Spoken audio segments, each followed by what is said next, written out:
ఇది జపాన్ లో ఉండే కన్సై ఇంటర్నేషనల్ ఎయిర్పోర్ట్. దీన్ని సివిల్ ఇంజనీర్స్ ద్వారా కట్టిన ఒక అద్భుతం అని చెప్పుకుంటారు. గత 30 ఏళ్ల నుండి ప్రతి సంవత్సరం 2 కోట్ల నుండి 3 కోట్ల మంది ప్యాసింజర్స్ ట్రావెల్ చేస్తున్నాం.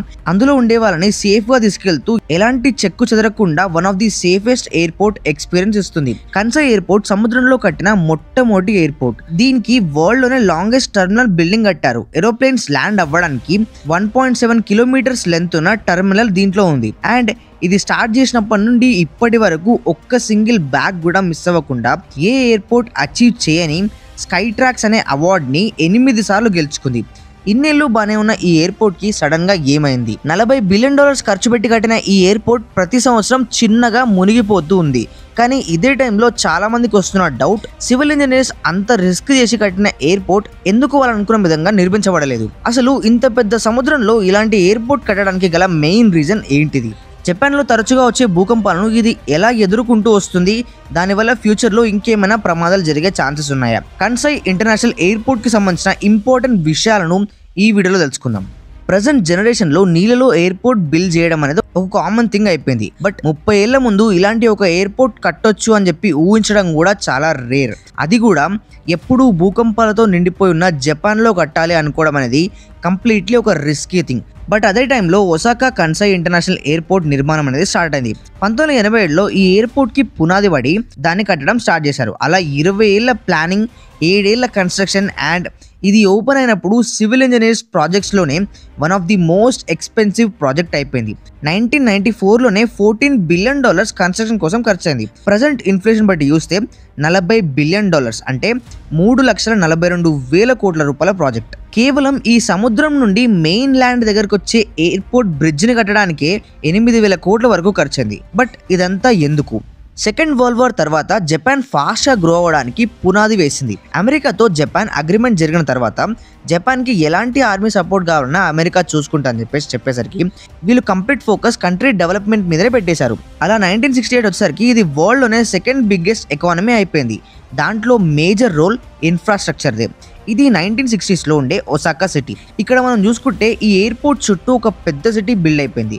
అప్పట్లో ఇది జపాన్ లోనే సెకండ్ లార్జెస్ట్ సిటీ. ఇలాంటి ప్లేస్ లో ఎయిర్పోర్ట్ మిడిల్ లో ఉండడం వల్ల అలా అది వాళ్ళకి ఎప్పుడూ ప్రాబ్లం లానే అయిపోయింది. ఎయిర్పోర్ట్ కి స్పేస్ తక్కువగా ఉండడం వల్ల దాన్ని ఎక్స్పాండ్ చేయడం కూడా కుదరట్లేదు. ఇప్పుడు వాళ్ళకు ఒక కొత్త ఎయిర్పోర్ట్ కావాలి. బట్ ఒసాకాలో మొత్తం బిల్డింగ్సే ఉండడం, మిగతా ఖాళీగా ఉన్న ప్లేస్ అని కొండలతో నిండిపోవడం వల్ల వాళ్ళకి కట్టడానికి ఎక్కడా స్పేస్ దొరకలేదు.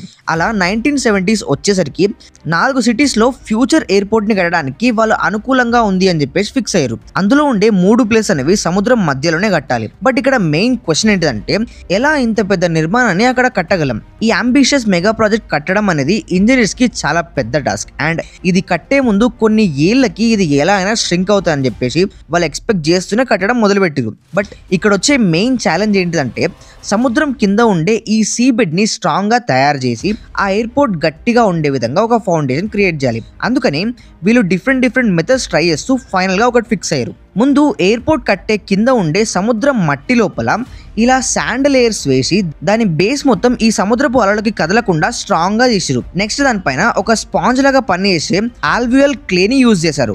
దాని మీద ఎప్పుడైతే వెయిట్ పడుతుందో ఆ క్లే లోపల ఉండే వాటర్ మొత్తాన్ని అది సముద్రం మీదకే పంపిస్తూ ఉంటది. సో ఇప్పుడు సముద్రం మీద కట్టే ఈ ఎయిర్పోర్ట్ తొందరగా మునిగిపోకుండా ఉండడానికి ఈ క్లేని యూజ్ చేసారు. ఇలా చేయడం కోసం ముందుగా 10 లక్షల డ్రిల్లింగ్ పైప్లను ఓషన్ లోపలికి పంపించి వైబ్రేషన్ చేయడం మొదలుపెట్టారు. తర్వాత ఆ పైప్స్ తీసేసి దాంట్లో వాటర్ భూమిలోకి పోకుండా స్పెషల్ శాండ్ ని వేసి దాంట్లో వాటర్ పోయి సీ బెడ్ వీక్ అవ్వకుండా చేశారు. తర్వాత అక్కడ ఎలాంటి అలలు వచ్చినా గానీ వాటిని ఆపడానికి 48,000 కాంక్రీట్స్ తో ఒక సీ వాల్ నిర్మించారు. ఇలా కొన్ని జైంట్ స్టీల్ సిలిండర్స్ లో అలాంటి కాంక్రీట్స్ నింపి ఈ సముద్రం నుంచి వచ్చే పెద్ద అలలను ఆపడానికి ఒక స్ట్రాంగ్ వాల్ ని తయారు చేశారు. అలా ఈ సీ వాల్ పైన మొత్తం మట్టిని నింపి శాండ్ హైట్ ని 65 ఫీట్ వరకు ఎక్కువ పెద్దగా ఉండేలా కన్స్ట్రక్ట్ చేశారు. అలా ఈ ఎయిర్పోర్ట్ కన్స్ట్రక్షన్ 1990s లో స్టార్ట్ అయ్యి కంప్లీట్ అయ్యే లోపు ఇంజనీర్స్ కి ఒక పెద్ద షాక్ తగిలింది. 65 ఫీట్ ఎత్తు లేపి కట్టిన ఈ ఎయిర్పోర్ట్ కంప్లీట్ అయ్యే లోపు 19 ఫీట్ లోపలికి మునిగిపోతుందని చెప్పేసి ఎక్స్పెక్ట్ చేస్తే అది ఎవ్వరూ ఊహించని విధంగా 34 ఫీట్స్ లోపలికి వెళ్ళిపోయింది. అంటే వాళ్ళు ఎక్స్పెక్ట్ చేసిన దానికన్నా డబల్ వెళ్ళింది. అయితే ఎప్పుడైతే ఈ ఎయిర్పోర్ట్ 13 ఫీట్ కిందికి వస్తుందో అక్కడ చాలా ఏళ్ల పాటు అలానే స్టాగ్నెంట్ గా ఉండి దాని తర్వాత ఈ ఎయిర్పోర్ట్ మునిగిపోతుందని చెప్పేసి ఎక్స్పెక్ట్ చేశారు. సో అంత కిందికి రావాలంటే ఎంత టైం పడుతుందో కొన్ని క్యాల్కులేషన్ చేసి చూస్తే దగ్గర వాళ్ళకి వచ్చిన నెంబర్ 50 ఏళ్లలో ఇది కింద వరకు వెళ్ళిపోయి ఆ తర్వాత మునిగిపోతుందని చెప్పేసి ఎక్స్పెక్ట్ చేసారు. అలా 10,000 మంది వర్కర్స్ తో రోజు 10 గంటలు పని చేయించుకొని ఫైనల్ గా 1994లో దీన్ని ఓపెన్ చేశారు. కానీ ఇది కంప్లీట్ గా మునిగిపోవాలంటే 50 ఏళ్ళ టైం పడుతుందని వాళ్ళు ఎక్స్పెక్ట్ చేస్తే కేవలం దాన్ని ఓపెన్ చేసిన 10 ఏళ్లలోపే ఇది ఆ సర్ఫేస్ లెవెల్ 13 ఫీట్స్ దగ్గరకు వచ్చేసింది. అప్పటికి వీళ్ళు సెకండ్ టర్మినల్ కూడా లాంచ్ చేయలే, అంటే ఈ ఎయిర్పోర్ట్ పక్కన ఉండే సెకండ్ ఎయిర్పోర్ట్ని కూడా లాంచ్ చేయలే. అలా అయితే కొన్ని ఏళ్ళకి ఇది మునిగిపోతుంది. ఇప్పటికే దీనికోసం చాలా డబ్బులు ఖర్చు పెట్టినాం. సో ఎలా అయినా ఈ సీ స్ట్రింక్ అవ్వకుండా ఆపాలి అని చెప్పేసి వీళ్ళు 2 మెథడ్స్ కనిపెట్టారు. ఒకటి, కన్సై ఎయిర్పోర్ట్ దగ్గరున్న ఈ సీ వాల్ హైట్ అనేది ప్రతి సంవత్సరం పెంచుతూ పోతున్నారు. దానివల్ల ఎయిర్పోర్ట్ మునిగిపోయే ప్రాసెస్ అనేది స్లో అవుతుంది. అండ్ దానికోసం ఇప్పటికే $150 మిలియన్ ఖర్చు అయిపోయింది. సెకండ్ మెథడ్, ఎయిర్పోర్ట్ ఫౌండేషన్లో ఇలాంటి హైడ్రాలిక్ జాక్స్ని ఫిక్స్ చేసి పెట్టారు. అయితే ఇవి ఏం చేశారంటే కొంతమంది ప్రతి సంవత్సరం ఈ హైడ్రాలిక్ జాక్స్ దగ్గరకు వచ్చి ఎవ్రీ ఇయర్ 1.5 ఇంచెస్ వరకు దీని హైట్ని పెంచుతూ ఉంటారు. దీనివల్ల సముద్రం లోపల ఇది మునిగిపోకుండా అరౌండ్ 2056 సంవత్సరం వరకు ఇది సర్వైవ్ అవ్వడానికి ఈ సెకండ్ మెథడ్ మనకి చాలా హెల్ప్ చేస్తూ ఉంటుంది. సో ఈ ఐలాండ్లో ఎయిర్పోర్ట్ కట్టడానికి మనం ఎన్ని ప్రయత్నాలు చేసినా అది టెంపరీనే. బట్ ఇలా చేయడం వల్ల అట్లీస్ట్ మునగకుండా ఉంటుందని చెప్పేసి ఎక్స్పెక్ట్ చేస్తున్నాడు. కానీ 2018లో ఒసాకాలో టైఫూన్ జెబీ తుఫాన్ అనేది వచ్చింది. ఇది ఎంత భయంకరంగా వచ్చిన తుఫాన్ అంటే దాదాపు 10 గంటల పాటు ఆగకుండా వచ్చి ఈ ఎయిర్పోర్ట్ మొత్తం దాని సర్ఫేస్ మీద ఉండే ఏరియా అంతా వాటర్తో నిండిపోయింది. అలా ఆల్రెడీ సముద్రంలో ఉన్న షిప్ మీద నీళ్లు పడితే అది ఎలా అయితే మునిగిపోతుందో ఇలా సముద్రం పైన కట్టిన ఈ ఎయిర్పోర్ట్ పైన ఈ వాటర్ పడడం వల్ల ఇది స్ట్రింక్ అయ్యే ప్రాసెస్ అనేది ఇంకా ఫాస్ట్గా వెళ్ళిపోయింది. రన్వే మొత్తం నీటితో నిండిపోయి అక్కడున్న ప్యాసింజర్స్ అందరూ ఎయిర్పోర్ట్లో పనిచేసే వాళ్ళంతా ఈ తుఫాన్ ఎప్పుడు ఆగిపోతుందని చెప్పేసి వెయిట్ చేసారు.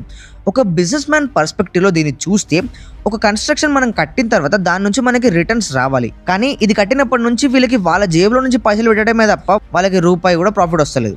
బట్ ఇక్కడ ప్రతి సంవత్సరం మిలియన్స్ ఆఫ్ డాలర్స్ ఖర్చు పెడుతూ ఇంత క్రిటికల్ సిచ్యువేషన్లో ఉన్నా కానీ ఈ ఎయిర్పోర్ట్కి మాత్రం ఎలాంటి రీమార్క్ రాకుండా ఇందులో పనిచేసే ఎంప్లాయీస్ వర్క్ చేస్తున్నారు. స్కై ట్రాక్స్ అనే కంపెనీ ప్యాసింజర్ సేఫ్టీ అండ్ వాళ్ళ లగేజ్ని ఎంత సేఫ్గా అందిస్తున్నారని చెప్పేసి ప్రతి ఎయిర్పోర్ట్కి వెళ్ళి సర్వే చేస్తూ ఉంటుంది. అలా 1994లో స్టార్ట్ అయిన ఈ ఎయిర్పోర్ట్ అప్పటి నుండి ఇప్పటి వరకు ఎవ్రీ ఇయర్ 2 కోట్ల నుంచి 3 కోట్ల మంది ప్యాసింజర్స్కి సర్వీస్ ఇస్తూ ఒక్క ప్యాసింజర్ బ్యాగ్ కూడా మిస్ అవ్వనివ్వలేదు. మనం ఏదైనా ఎయిర్పోర్ట్ లోపలికి ఇలా బ్యాగ్ పంపిస్తే అది వచ్చేసరికి ఈ కండిషన్లో వస్తుంది. కానీ వీళ్ళు ఇన్ని కోట్ల మంది ట్రావెల్ చేస్తున్న ఈ ఎయిర్పోర్ట్లో ప్రతి ప్యాసింజర్ బ్యాగ్ని చాలా సేఫ్గా చూసుకుంటూ ఉంటారు.